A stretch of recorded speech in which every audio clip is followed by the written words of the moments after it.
Good evening all. How are you? कैसे हैं आप सब?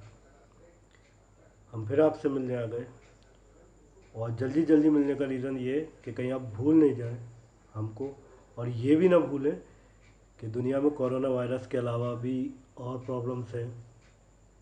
जैसे कि आज ऑर्डर आया है कि 15 दिन के अंदर लॉकडाउन हटने के बाद आपके पेपर्स स्टार्ट हो जाएंगे। एनीवेज, टेंशन लेना नहीं है। आज हमारा टॉपिक देवनागरी लिपि है। देवनागरी लिपि के बारे में बात करने से पहले मैं आपको ये बता दूं कि लिपि की शुरुआत जो मानी जाती है वो भारत से मानी जाती है। पहले ये जाने लिपि होती क्या है। लिपि जो अल्फ़ाबेट्स की बनावट होती है, जब हम किसी साउंड को कोई सिंबल दे देते हैं, जैसे आ को ए का सिंबल दिया और उसको पेपर पे लिखते हैं, तो वो लिपि कहलाती है। इंग्लिश की लिपि रोमन लिपि और हिंदी की लिपि देवनागरी लिपि। ठीक, तो यही लिखने का एक जो प्रोसेस है ये लिपि कहलाता है।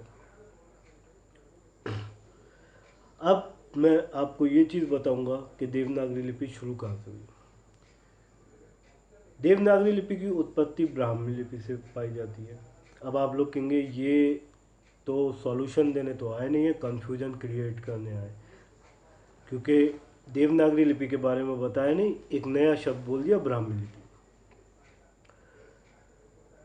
मैं आपको बताऊं, सबसे पहले हिंदुस्तान में जो लिपि मिलती थी उसका नाम ब्राह्मी लिपि था। उसकी बनावट देवनागरी लिपि के अक्षरों से बिल्कुल अलग थी। आपको उस लिपि के कुछ प्रमाण जो हैं, कुछ सैंपल्स जो हैं, कुछ प्रूफ्स जो हैं, वो अशोक के, सम्राट अशोक के शिलालेखों में, शिलालेख कहते हैं, शिला चट्टान को कहते हैं, लेख कहते हैं लिखने को, ठीक है। उन पहले एक आर्ट होती थी, पत्थरों पर गोद कर लिखा जाता था, वहाँ मिल जाते हैं। या फिर सम्राट अशोक के राज्य की किसी भी हिस्टोरिकल मॉन्यूमेंट पे आपको मिल सकते हैं। वो ब्राह्मी लिपि थी, और वो देवनागरी लिपि से बनावट में बिल्कुल ही अलग थी। तो फिर ये देवनागरी लिपि कैसे बनी? हमने एक चीज़ बताई थी, भाषा परिवर्तनशील है। इसी तरह लिपि भी परिवर्तनशील है। लिपि में परिवर्तन हो के देवनागरी लिपि बनी, और सबसे पहले देवनागरी लिपि को संस्कृत ने अपनाया, और संस्कृत से क्योंकि हिंदी बनी है, इस वजह से देवनागरी लिपि को हिंदी ने भी अपना लिया। अब हम बात करते हैं कि भाई संस्कृत में देवनागरी लिपि भी थी, संस्कृत लैंग्वेज भी थी, संस्कृत क्यों ख़त्म हुई, क्यों चेंज हुई। मैं आपको बताऊं, संस्कृत दो तरह की पाई जाती थी। एक तो वैदिक संस्कृत, एक लौकिक संस्कृत। ज़्यादा हैवी वर्ड्स हैं तो घबराने की ज़रूरत नहीं है। वैदिक संस्कृत वो संस्कृत थी जिसके अंदर वेद लिखे जाते थे। वेद पुराण सबने सुने होंगे। तो वो व्याकरणिक रूप से शुद्ध होती थी, क्लिष्ट होती थी। क्लिष्ट मतलब हार्ड। आप देखिए, हमारे समाज में दो तरह की भाषा चलती है। एक भाषा जो हम लोग साहित्य में पढ़ते हैं, एक भाषा जो हम लोग आम कन्वर्सेशन में यूज़ करते हैं। साहित्य में जो भाषा पढ़ते हैं वो शुद्ध होती है, व्याकरणिक नियमों के हिसाब से, ग्रामेटिकल रूल्स के हिसाब से, और वर्ड्स के हिसाब से भी। जैसे साहित्य की किताबों में हम लोग पढ़ते, कोई आता है तो आइए पधारिए। अगर हमारे यहाँ कोई मेहमान आएगा और हमने बोला आइए पधारिए, तो वो पधारेगा बाद में, पहले बड़ी गौर से हमारी शक्ल देखेगा कि खैरियत से तो है भाई साहब। तो लौकिक संस्कृत जो थी वो आम लोग बोलते थे।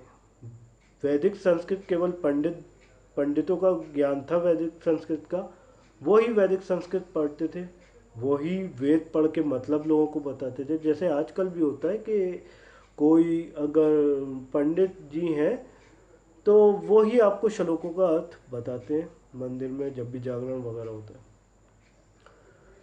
लौकिक संस्कृत आम लोग बोलते थे, और आम लोग भाषा को स्थूल से सूक्ष्म की तरफ, या फिर हम क्या, कठिन से सरल की तरफ ले जाते हैं, वो भाषा को इजी करते हैं।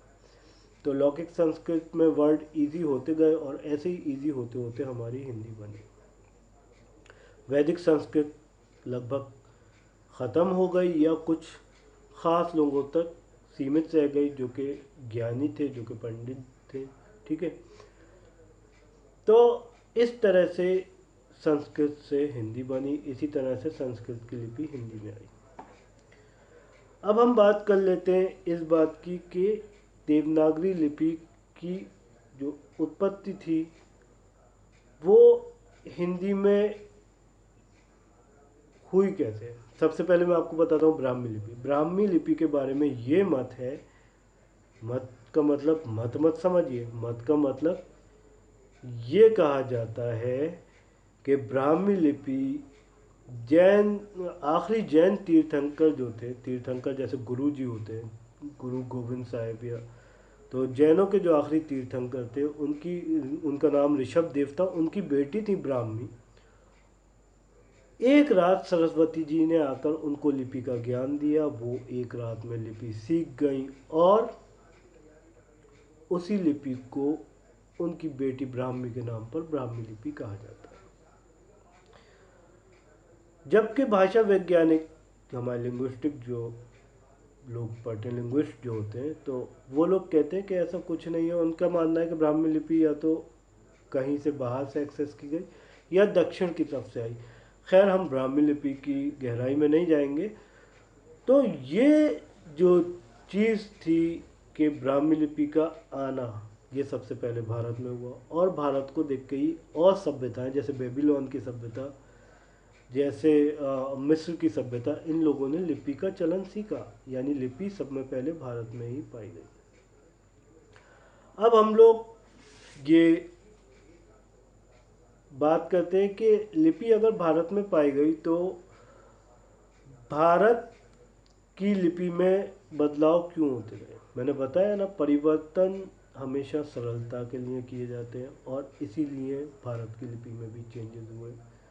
पुरानी जो लिपि आर्यों या ब्राह्मणों ने यूज़ की ब्राह्मी लिपि, वो आज हिंदी की देवनागरी लिपि में कन्वर्ट हो चुकी है। तो अब हम बात करते हैं कुछ डेफिनेशंस की लिपि की। जैसे सर विलियम जॉन्स कहते हैं कि देवनागरी लिपि किसी भी लिपि की तुलना में अधिक वैज्ञानिक और व्यवस्थित है।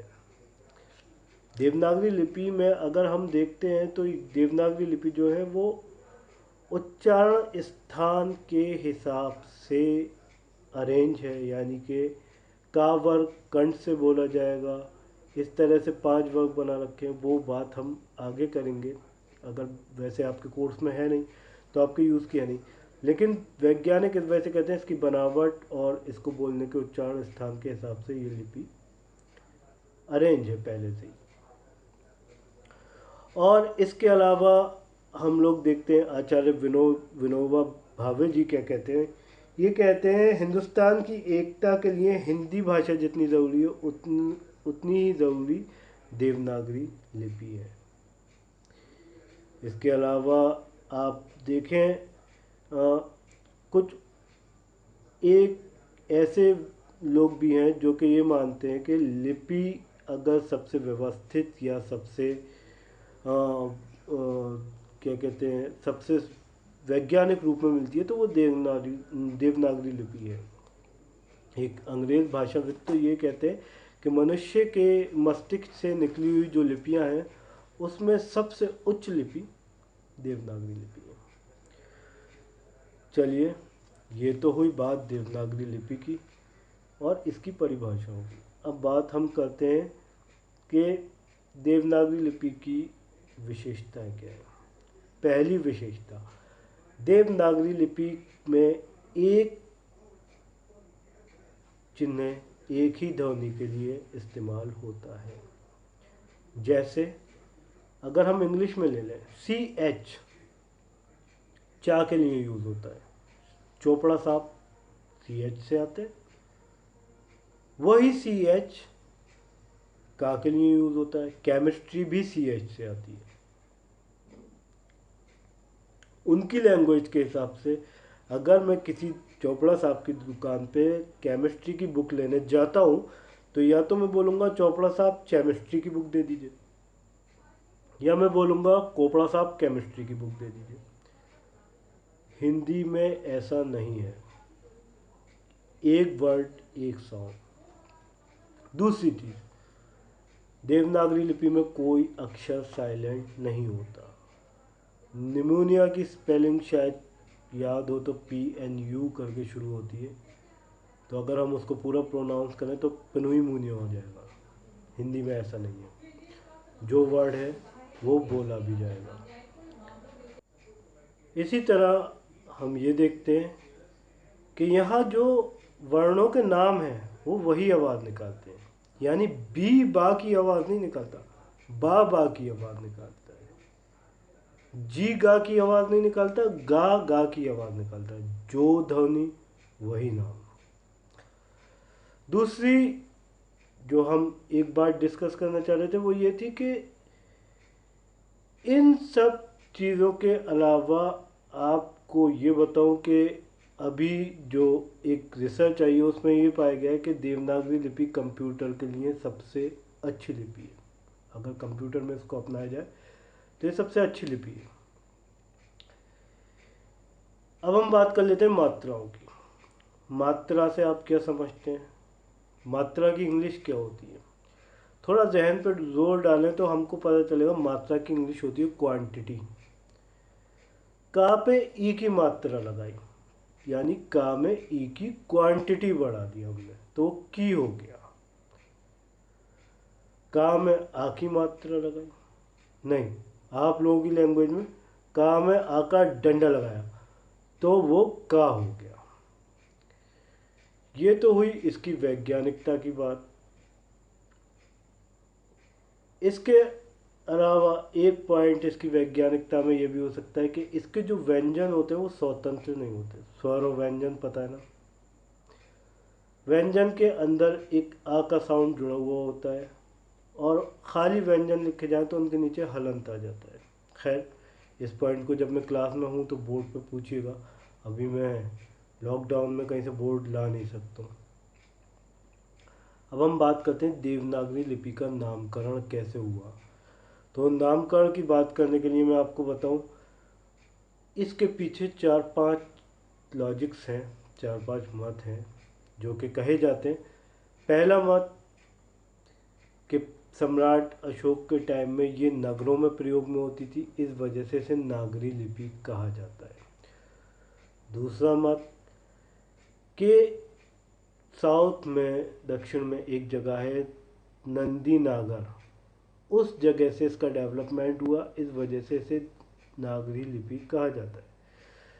तीसरा मत, पहले ब्राह्मी लिपि में जो भगवान के लिए मतलब अर्चना करते थे या जो ग्रंथ लिखे जाते थे उनके अंदर जो सिंबल होते थे, देवनागरी लिपि उससे मिलती है, इस वजह से ये देवों के नगरी की लिपि है, इस वजह से इसे देवनागरी लिपि कहा जाता है।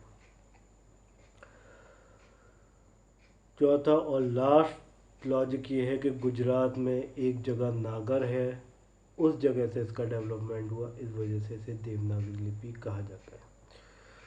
तो ये जो चीज़ें होती हैं इसमें आप कोई एक कंक्लूजन नहीं ले सकते, अलग अलग आपके सामने मत रख दिए जाएंगे, उन्हीं को आपको कंसीडर करके चलना पड़ेगा।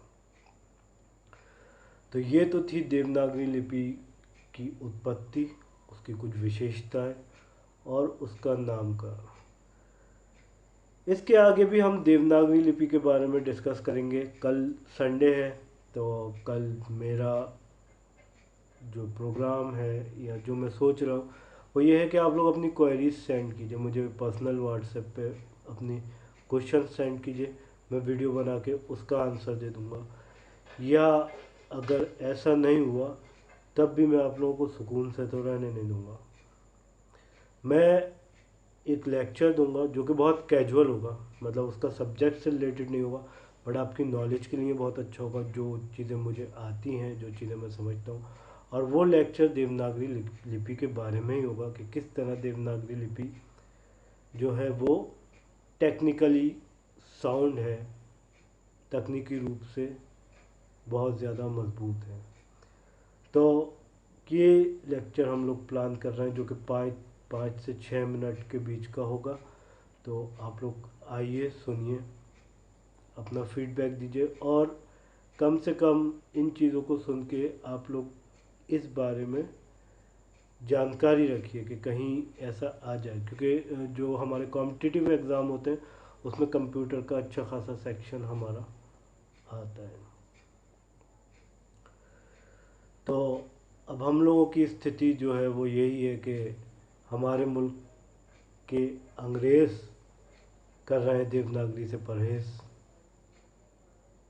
तो ये है कि हम लोग हिंदी के लिए कितनी भी बात कर लें या कितना भी कह लें, लेकिन यूज़ हमेशा इंग्लिश की रोमन लैंग्वेज का ही करते हैं। इस बारे में कल बातें होंगी, लेकिन ये इस लेक्चर में जो भी आपका डाउट है आप मुझे लिख के भेजिए, मैं उसको क्लियर करूँगा। और देवनागरी लिपि के बाद जो भी टॉपिक हमारे सिलेबस में होगा, एक लेक्चर और देवनागरी लिपि पे हम कर लेंगे, उसके बाद हम लोग आगे मूव करेंगे। तो इन लेक्चर्स को सुनिए, हो सके तो डाउनलोड कर लीजिए, और नहीं डाउनलोड कर रहे हैं तो लाइक एंड सब्सक्राइब तो कर ही दीजिए। चलिए, अपना ख्याल रखिएगा, खुश रहिएगा, स्टे सेफ, स्टे ऑसम।